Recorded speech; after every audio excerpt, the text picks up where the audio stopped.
네, 오늘 시장이 많이 흔들리고 있습니다. 어떤 투자 전략 세우면 좋을까요? 전문가의 도움 받아보면서 대응 전략 세워보도록 하겠습니다. 이경민 대신증권 FICC 리서치부 부장 모셨습니다. 부장님 안녕하세요. 네, 안녕하십니까. 반갑습니다. 네. 시장 진단을 해보도록 하죠. 이번 주가 정말 좀 다이나믹하지 않았습니까? 네. 월요일에 급락이 나왔다가 네. 하루 만에 바로 반등을 네. 해주니까 투자자 입장에서는 우리 시장 힘이 진짜 강하구나라는 인식이 확산이 되고 있는 것 같아요. 그래서 오히려 오늘의 조정을 개인 투자자가 적극적으로 매수를 하고 있습니다. 네. 4조 넘게 지금 물량이 잡히고 있는데 한편으로는 조금 더 쉬어가지 않을까라는 우려도 있어요. 어떻게 보세요? 일단은 실적에 기반한 상승이라는 측면에서는 추세적인 상승을 계속 이어갈 수 있다고 생각하고 있습니다. 일단은 뭐 25년 그러니까 작년 말이죠. 12개월 선행 EPS가 410이었는데 어제 종가 기준으로 보면 575입니다. 쉽게 말씀드리면 12개월 선행 PR 10배, 그러니까 장기 평균이라고 하는 10배가 12월 말만 하더라도 4,100포인트였는데 지금은 5,750이죠. 그래서 어제 코스피가 5,370선을 회복했는데 네. 그럼에도 불구하고 PER은 9.33배. 2010년 이후 장기 평균을 하회하는 수준의 굉장히 밸류에이션적인 측면에선 저평가 영역이다라고 말씀드릴 수 있을 것 같습니다. 다만 연초 이후, 그러니까 1월 한 달을 보면은 이틀 빼고 하루 매일 올랐거든요. 그러면서 상승 피로가 좀 누적됐고 그리고 좀 과열 양상이 짙어지다 보니까 2월 초부터 좀 변동성이 노출된 것이 아닌가라는 생각을 하고 있습니다. 여기에 캐비너시 연준 의장 지명 소식 그리고 트럼프 대통령의 좌충우돌하는 여러 가지 리스크 팩터들 이런 것들이 좀 실적 시즌과 맞물리면서 실적은 잘 나왔다 하더라도 기대에 못 미치는 그림 또는 투자자들이 차익 실현 매물 출회가 좀 시장을 흔들어 놓고 있다라고 생각하고 있습니다. 뭐 그 큰 흐름으로 봤을 때는 단기 조정이라고 생각합니다. 그렇지만 2월 한 달 정도는 설 연휴도 있고 그렇다 보니까 좀 쉬어가는 국면이 나오지 않을까라는 예상을 하고 있습니다. 네, 부장님께서는 우리가 이제 2월에 설로 시장이 좀 쉬어갑니다. 네. 변동성이 클 것이다. 추세는 꺾이진 않았지만 2월은 좀 하락이 나올 수 있다라는 점을 강조해 주셨고 지금 계속해서 신경이 쓰이는 게 외국인의 매도 물량이 네. 너무 많아요. 네. 지금 거래소에서 3조 넘게 팔아치우고 있고요. 선물 시장에서도 매도 계약이 나오고 있는데 기관도 마찬가지입니다. 오늘 외국인 기관이 많이 팔고 그 모든 물량을 개인이 받고 있어요. 네. 이 점도 불안하거든요. 뭐 일단은 긴 호흡으로 본다면은 이런 조정이 비중 확대 기회다라고 생각하고 있습니다. 그렇죠. 그리고 누군가 매도하면 매수해야 되는 세력이 있는 것은 마찬가지이긴 하지만 지금 시점에서 좀 긴 호흡으로 접근을 하신다면 괜찮겠다. 지금 떨어지는 칼날을 잡기보다는 좀 천천히 모아간다라는 컨셉으로 접근을 하신다면, 그러니까 2월 한 달 동안은 모아간다라는 생각을 하신다면 좋은 투자 전략이 될 수 있다라고 생각하고 있습니다. 최근 외국인이 1월 말부터 계속 팔았거든요. 네. 그 흐름들을 보면은 명확합니다. 시장을 파는 건 아닙니다. 반도체, 자동차, 그러니까 저점 대비 2배 이상 몇 배씩 오른 종목들에 대한 매물을 좀 소화하고 오히려 다른 업종들을 사고 있거든요. 어떻게 보면은 코스피라는 하나의 펀드에 있어서 리밸런싱하는 것이 아닌가라는 생각을 하고 있는 부분입니다.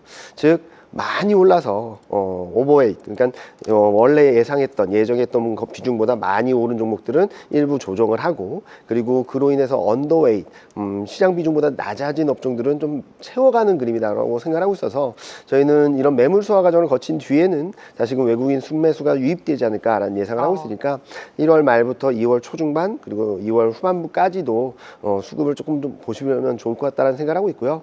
여기서 키드라이버 하나는 선물입니다. 작년 11월에도 외국인이 현물을 매도하는 과정에서도 낙폭을 제어했던 것은 외국인이 선물 매수를 하면서 코스피 낙폭이 좀 제한되는 모습들을 보여줬거든요. 아직까지는 선물 매도가 우위이기 때문에 매물 소화하는 과정이 좀 더 필요하다고 본다 하더라도 외국인이 선물 시장에서 매수 전환하고 기조적으로 매수를 이어가게 된다면 바닥권에 근접했다 정도 평가를 할 수 있을 것 같습니다. 네, 중요한 포인트인 것 같습니다. 외국인의 선물 시장에서 매도가 아니라 매수로 스탠스를 돌아섰을 때 그 타이밍을 잘 지켜보자라는 말씀이시고 그럼에도 시장을 향한 적극적인 매수, 지금 예탁금이 100조를 넘겨서 111조까지 터치를 했다고 합니다. 이러한 풍부한 유동성이 시장을 다시 한번 상승을 시키겠지만 계속 부장님께서 강조해 주시는 게 출렁거림은 있지만 추세는 상승이다 말씀이시잖아요. 그 중심에는 반도체죠. 물론이죠. 반도체 네. 실적이 워낙 강하게 올라가고 있어서 올해 순이익이 늘어나는 거에 한 90% 정도가 반도체에 기여를 하고 있는데, 이런 흐름들이 지속되는 상황에서 반도체 실적이 어떻게 가는지를 좀 봐야 될 것 같습니다. 일단은 2025년 4분기 실적 시즌이 마무리되면서 아마 선행 EPS 상승은 멈출 겁니다. 11월 달에도 그랬거든요. 이럴 때 보통 과열해소, 매물소화 국면이 전개되었었고, 아마 3월 중순 이후부터는 1분기, 26년 1분기 실적이 어느 정도 나오냐에 따라서 다시금 상승할 수 있다라고 전망을 하고 있으니까 지금은 너무 걱정하지 말자. 유동성이 워낙 세게 들어와서 네. 시장의 조정폭은 좀 제한적이라고 생각하고 있지만, 지금은 너무 큰 흐름에 대해서 이제 시장이 꺾인 거 아닌가라는 걱정을 하시기보다는 이번 조정이 비중 확대 기회가 될 것이다라는 판단을 하고 있습니다. 네. 실적하면 반도체인데 다른 시각으로 보면 반도체 실적에 대한 눈높이 기대감이 너무 지금 높아서 네. 실망도 크게 나오고 있습니다. 대표적인 게 AMD죠. AMD 4분기 실적 굉장히 좋았고 네. 향후 가이던스도 예상치를 뛰어넘었지만 더 적극적이고 더 네. 공격적인 가이던스를 시장은 기대를 했던 네. 것 같아요. 주가 급락이 나오고 있습니다. AMD 실적도 봐주시면 좋고, 그리고 또 구글도 매출도 좋았고 네. AI 투자도 2배로 늘린다고 했는데 네. 시장은 거기에 만족을 못하고 있어요, 지금. 일단은 AMD를 말씀을 드리면은 너무 높아졌던 네. 눈높이를 좀 조정하는 과정이라 볼 수 있겠죠. 실적이 나쁘다는 게 아니라 거기서도 분명히 말했습니다. AI 수요는 굉장히 좋다, 굉장히 폭발적이다라고 말을 했기 때문에 지금은 말씀해 주신 것처럼 워낙 높았던 기대가 좀 네. 정상화되는 과정이다라고 보시면 될 것 같고요. 이걸로 인해서 추세가 무너지는 경우는 없습니다. 실적이 꺾이거나 망가지는 경우 시장이 흔들릴 수밖에 없고 꺾일 수 있다라고 보고 있는데, 지금은 눈높이 조정 과정, 그러니까 과열 양상을 좀 시키는 과정이지 시장의 추세가 바뀌었다라고는 생각하지 않고 있습니다. 그리고 구글 같은 경우는 시간의 시장에서 뭐 플러스 마이너스로 왔다 갔다 하고 있는데, 지금 본다면은 뭐 실적은 예상보다 잘 나온 건 맞습니다. 그렇지만 자본 지출이 너무 확대된 거 아닌가? 즉 수익성에 대한 고민들을 계속적으로 하고 있거든요. 12월 달에 AI 버블이라고 했지만 정작 AI 수익성에 대한 여러 가지 가늠자가 생기다 보니까 지금 시장에서는 잘 가는 업종, 잘 가는 종목, 못 가는 종목. 그동안에는 AI라고 한다면 전부 다 같이 오르고 전부 다 조정받고 같은 방향성을 보였던 상황에서 작년 12월을 기점으로 수익성이라는 가늠자가 하나 더 생김으로 인해서 종목별 편차가 좀 심해졌다라고 보시면 될 것 같습니다. 이 와중에 반도체도 뭐 실적이 워낙 좋은 상황이고, 한국 같은 경우는 1월 수출을 본다면 반도체 수출 증가율이 전년 대비 100%였습니다. 네. 이런 그림들을 봤을 땐 지금 시점에서는 시장의 방향성이 꺾였다라기보다는 좀 기대가 높았던 기대가 좀 정상화되는 과정, 이 과정에서 좀 과열을 시키고 그리고 매물을 소함으로써 다음 스텝에서 좀 더 멀리 갈 수 있는 그림을 만들어가는 것이 아닌가라는 예상을 하고 있습니다. 네, 미국 시장에서는 엔트로픽이 소프트웨어 시장까지 잠식시킬 수 있다라는 우려 속에 소프트웨어 관련주가 또 깊은 조정을 보여줬습니다. 이 부분 우리 시장에는 어떤 영향을 줄까요? 뭐 말씀하셨던 것처럼 더 좋은 게 나았다는 거죠. 그런데 그거는 제미나이가 나오면서부터도 균열의 조짐이 맞아요. 있었다라고 네. 생각하고 있습니다. 계속적으로 더 좋은 것들, 좋은 AI 모델이 나올 텐데, 자 그러면은 그동안 경쟁을 해왔던 기업들은 포기를 해야 되는가? 그렇진 않겠죠. 좀 더 좋은 것들, 좀 더 나은 것들, 이보다 더 나은 모델을 만들기 위해서 더 노력을 할 것이고, 그렇기 위해서는 투자가 많이 이루어질 수밖에 없기 때문에 소프트웨어 자체적으로는 과열 경쟁이 될 수 있다라는 걱정들을 할 수 있겠지만, 오히려 반도체라든지 하드웨어 쪽에서는 투자가 더 확대됨으로 인해서 수익성이 더 좋아지는 그림이 나올 수도 있다라는 생각을 하고 있습니다. 앞서도 말씀드렸지만 그동안 AI 관련주라고 한다면 다 같이 올랐었는데, 이제는 투자를 함으로써 이득을 보는 기업과 또는 비용 부담이 커지는 기업들 사이에서 엇갈리는 그림이 나올 수 있거든요. 계속적으로 실적, 수익성 이런 것들을 하나의 기준으로 놓고 종목을 선택을 하시고 투자를 하신다면 또 다른 기회를 잡을 수 있지 않을까라는 예상을 하고 있습니다. 네, 이제는 실질적인 옥석 가리기가 네. 필요한 시점이다라고 강조해주고 계시는데요. 반도체 투톱도 투톱이지만 종목에 대한 고민이 깊어지면 그냥 ETF에 투자하는 건 어떨까? 네. 이런 생각이 드는데 어떻습니까? 일단은 앞서 말씀드렸듯이 반도체 실적을 이끌어가는 거의 전적으로 투톱에 의존하고 있거든요. 그래서 저는 투톱 플러스 알파를 가져가자라는 말씀드리고 싶고요.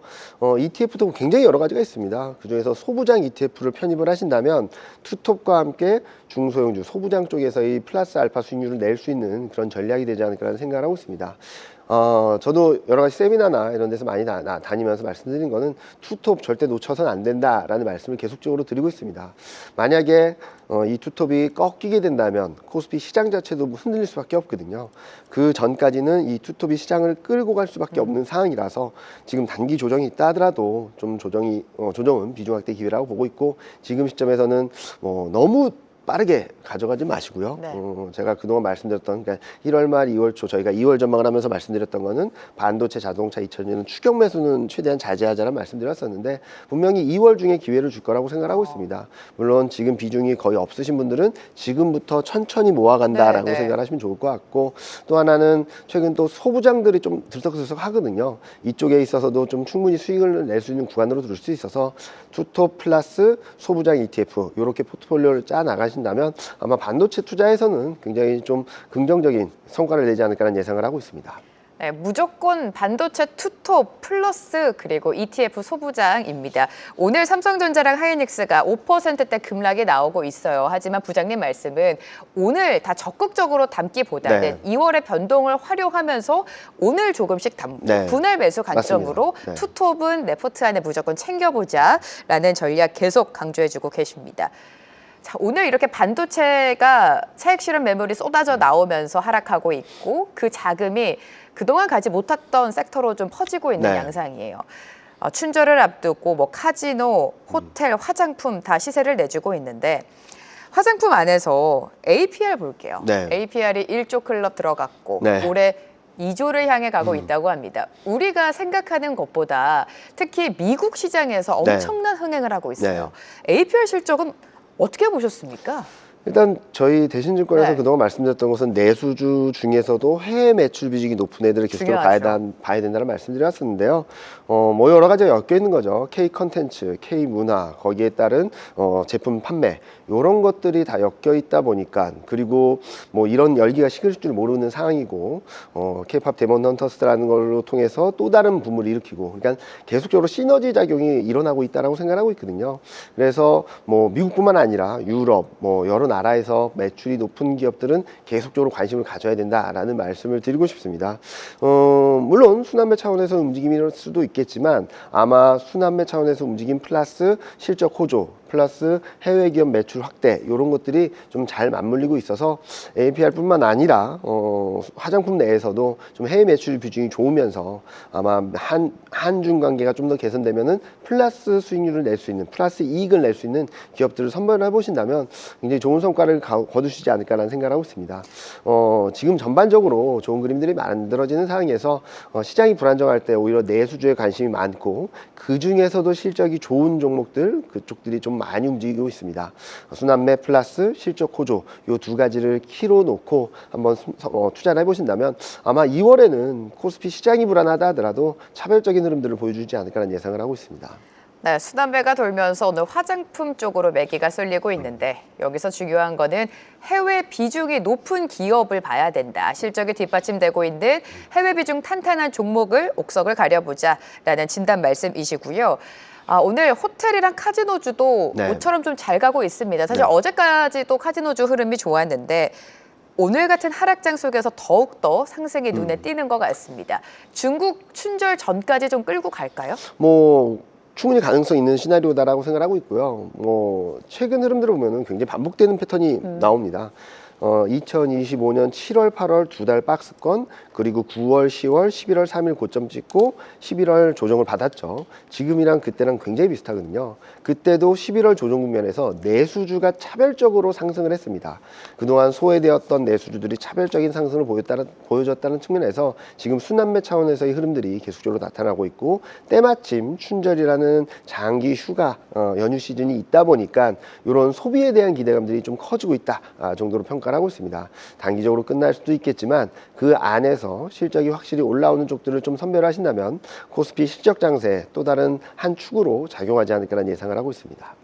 자, 코스피, 코스닥의 상승을 기대하고 있습니다. 그 기대감이 어느 때보다 큰 상황인데, 살짝 조정이 나왔을 때마다 지수 추종 ETF를 담아보는 건 어떤가? 특히나 지금 코스닥 150에 대한 기대가 크죠. 어떻게 보십니까, 부장님? 저는 작년 11월, 12월부터 계속적으로 코스닥을 잘 모아놓으면 수익을 크게 낼 수 있다는 말씀을 드려왔었는데 지금도 같은 생각입니다. 1월, 2월에는 코스닥의 좀 탄력적인 흐름들을 좀 기대할 수 있겠다라는 말씀드렸는데 조금 딜레이된 부분들은 있겠죠. 지금 시장 흐름들을 보게 된다면 코스피가 워낙 강하게 올랐고 코스닥이 덜 올라오긴 했지만 같이 잘 왔습니다. 코스피가 워낙 셌기 때문에 상대적으로 저조했던 거죠. 이런 와중에 코스닥을 좀 더 보는 것은 계절성입니다. 첫 번째로는 1월, 2월에 코스닥은 2000년 이후 2025년까지 1월, 2월 모두 평균 2% 이상 상승을 했습니다. 계절적으로 예산이 배정되고 예산이 집행되면서 수출주도 좋긴 하지만 코스닥 내수 비중이 높은 소부장이라든지 이런 기업들은 굉장히 좋았다라고 보시면 될 것 같고요. 올해는 사상 최대 R&D 예산 그리고 사상 최대 산업정책 예산이 배정되어 있고 집행되기 시작했다는 측면에서 좀 더 매력적인 부분들을 좀 염두에 두시면 좋을 것 같다라는 말씀드리고 있습니다. 물론 밸류에이션이 높긴 하지만 지금 정책 드라이브가 굉장히 코스닥 쪽에 포커스가 맞춰지는 상황이라고 본다면 저는 짧으면 2월, 3월까지 길면 상반기까지도 코스닥 투자 굉장히 매력적이다라는 생각을 하고 있습니다. 변동이 있겠지만 상반기까지는 정부의 적극적인 정책 활성화 속에 코스닥의 키 맞추기가 본격화될 것이다. 코스닥에 대한 기대를 조금 더 걸어보자라는 도움 말씀 주셨고요. 자, 지금 증권주 실적도 많이 거론이 되고 있습니다. 오늘 시장이 하락을 하지만 증권주 역시 거래대금에 대한 증가로 맞습니다. 호실적이 기대되는 종목들이 굉장히 많잖아요. 증권주 안에서는 어떻게 옥석을 가릴까요? 일단은 증권주 내에서 실적이겠죠. 거래대금 증가, 예탁금 폭증 이런 걸로 인해서 증권주가 전반적으로 좋은데 일단은 보셔야 될 것은 주주 친화 정책 그러니까 정부에서 발의한 1차, 2차, 3차 상법 개정이 얼마나 적극성을 띠는지가 첫 번째 가늠자라고 생각하고 있고요. 두 번째로는 여러 가지 이슈와 이벤트, 스테이블 코인이라든지 스페이스 X라든지 이런 것들과 맞물려 있는 종목들을 좀 더 관심 있게 바라보시면 좋겠다라는 말씀을 드리고 있습니다. 아마 2월 중에 3차 상법 개정이 의회를 통과하고 국회를 통과하고 그리고 3월 중에 주주총회를 할 텐데 여기서 또 한번 옥석가리가 될 수 있거든요. 따라서 주주 친화 정책, 상법 개정을 얼마나 적극적으로 반영을 하는지가 아마 증권주 투자 전략 그리고 종목 선별에 있어서 중요한 기준점이 되지 않을까라는 예상을 하고 있습니다. 자, 그러면 부장님께서 유망하게 보고 계시는 설 연휴 전후로 해서 어떤 섹터 지금 포트에 담을까요? 일단은 앞서 말씀드렸던 내수주는 순환매 차원에서 움직인다라고 말씀드렸고요. 지금 관심을 가져볼 만한 것은 많은 분들이 질문 안 하시는 인터넷하고 제약바이오 좀 관심을 가져보자는 말씀드리고 있습니다. 실적이 나쁘냐? 그렇지 않습니다. 올해 실적 계속적으로 좋아지는 그림이고요. 그리고 과거 밸류에이션 레벨 대비 낮아져 있어서 평균보다 낮은 밸류에이션 수준을 보여주고 있고요. 다만 지금 왜 이렇게 눌려있나라는 측면에서는 채권 금리가 최근 좀 반등을 또 하면서 많이 눌려있다라고 보고 있거든요. 작년 5월 이후 채권 금리가 굉장히 가파르게 올랐고 최근에도 호주의 금리 인상 시그널로 인해서 또 추가 반등 시도를 하고 있으면서 좀 많이 눌려있지만 저는 실적 그리고 밸류 매력을 감안해서 본다면 채권 금리만 안정됐을 때 좀 치고 올라가는 힘이 있을 수 있다라고 생각하고 있습니다. 매 반기마다 예상치 못했던 업종들이 굉장히 센 모습들을 보여줬거든요. 25년 상반기에는 금융 지주, 25년 하반기에는 반도체 2차 전지, 아마 26년 상반기 중에는 자동차가 한번 불을 뿜어줬다면 그 다음에는 인터넷 제약바이오가 좀 예상의 강한 흐름들을 보여주지 않을까라는 예상을 하고 있습니다. 그 트리거는 채권금리가 안정되는 그림일 텐데 아마 지금 좀 논란이 되고 있는 캐비너치 연준 의장 후보자가 아마 청문회를 하면서 명확한 스탠스를 보여주고 그리고 지금 국내 채권 금리가 좀 많이 올랐는데 금통위를 통해서 금리 인상 시그널에 대한 부분, 금리 인상에 대한 걱정들을 좀 눌러주게 된다면 채권 금리가 안정을 찾으면서 저는 제약바이오 인터넷이 좀 더 탄력적인 반등을 보여주지 않을까라는 예상을 하고 있습니다. 지금은 상대적으로 소외가 되고 있는 제약바이오와 인터넷도 보자라는 전략 말씀 세워주셨습니다. 이경민 부장과 오늘 함께했습니다. 감사합니다, 부장님. 네, 감사합니다. 한국경제TV는 도약하는 한국 증시와 투자자 여러분을 응원합니다.